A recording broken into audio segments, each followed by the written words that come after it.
Good afternoon to you. So just fill us in. The Premier saying that the bank must be kept alive at all costs, but also promising action against implicated officials once due process has been followed. Yes, indeed, Jeremy. The Premier Stanley Mathabata is saying that those who are at the helm of municipalities in the form of municipal managers, chief financial officers of municipalities, various municipalities such as the Giyane municipality, the Vembe district municipality and the Capricorn district municipality have sent out intentions to suspend those particular individuals, or they have already been suspended, saying that there are other municipalities who've got special sittings of council tomorrow where they will be suspending various officials, saying that they are waiting for the final investigation or forensic investigation that's being done by an independent firm on the veracity, and also investigating the links that various mayors such as Florence Radzelani and the former district mayor of municipalities such as Capricorn and Vembe in the form of Gilbert Kganyago, who is also the SACP provincial secretary, who is said to have had an involvement in one of the municipalities investing in VBS, saying that those various political principles such as Florence will be dealt with once that final forensic investigation is done and presented to the Premier, saying that they have been instructed by, on a political aspect, by the ANC's national office bearers, who should be the top six, not to act on Florence Radzelani and Denim Caesar upon instruction by the ANC's top six officials after George Masamba sends in a final comprehensive investigation and considering the inputs that will be made by Florence Radzelani and Denim Caesar. That's when they will be dealt with on a political aspect. But those who are at the head of municipalities, such as municipal managers and chief financial officers, are being dealt with at this point in time. Samkele, what is also complicating matters to an extent is that the Premier was also saying, as far as certain municipalities are concerned, audits are currently underway, and if CFOs are dismissed, that could further complicate the process. It just illustrates to us how difficult this entire procedure is going to be.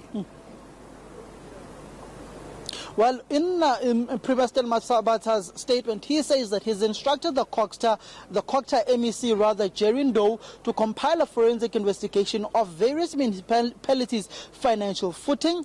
How are they able to be afloat and be able to pay salaries and to keep the services to the people running? Should there be any municipality that is unable to do this, then Jerry Doe will have to compile that report, bring it to the next EXCO meeting, and then they will place those various municipalities under administration, where the provincial government will effectively be running those various municipalities to ensure that they are able to be afloat, they are able to provide services to the people. That will basically usurp the power from various CFOs, municipal managers and political figures such as mayors to the provincial government, which will basically run the affairs of those municipalities to try and salvage what is left of those municipalities, so that the poor and the people and the residents of those municipalities do not suffer with the municipalities not being able to provide services.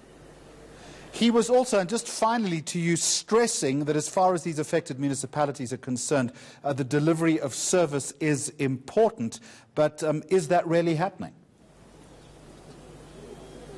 Well, there are some municipalities, for instance, where our colleague Kathy Mutlahlana was there about a week or two ago, where the municipality was not able to provide water to the people. That is, if I'm not mistaken, the Tubatse municipality, they had no water there. The mayor of the municipality was basically saying they are not bankrupt, they are just in a financial difficulty, in a financially difficult situation at that point in time, basically shying away from saying they are bankrupt. You've got areas such as Giyane, where there was the water project that was meant to be rolled out to the people, which was a 4-phase water project. Phase 1 was not even completed. The contractor, the engineer that was employed there, had not yet completed the work. If I'm not mistaken, he was also on air at ENCA saying that he has not yet been paid by the provincial government.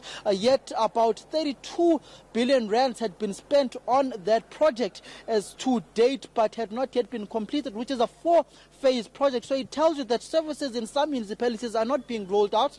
There has been a gross graft that has taken place where about 32 billion rands has been used for water projects that have not yet been completed, prompting the Premier of the province, Stan Mathabata, to go and see that project. We also saw last week when President Cyril Ramaphosa was in Parliament, he also had a meeting with the Minister of Finance, with the Minister of Water and Sanitation, Gugile Nkwinti, and the Minister of Khokta, Zweli Mkhize, over this project. If I'm not mistaken, one of the provincial government officials was telling me that the President is due to come to the Giyane area where this water project was meant to have taken place, but has instead been looted of 32 billion rands, and he will oversee that project and has instructed Premier Stanley Mathabata to deal with this matter. So it does seem like some municipalities are not receiving services. For instance, you go to the Vembe district municipality where we've seen protests erupting, such as from unions such as the South African Municipal Workers Union and the South African Communist Party, the SACP, and COSATU, marching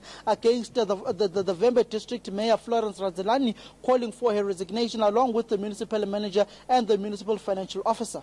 Samkele Maseko, thank you. Now, Treasury is working with the cash-strapped West Rand municipality to find a sustainable solution to the municipality's financial difficulties.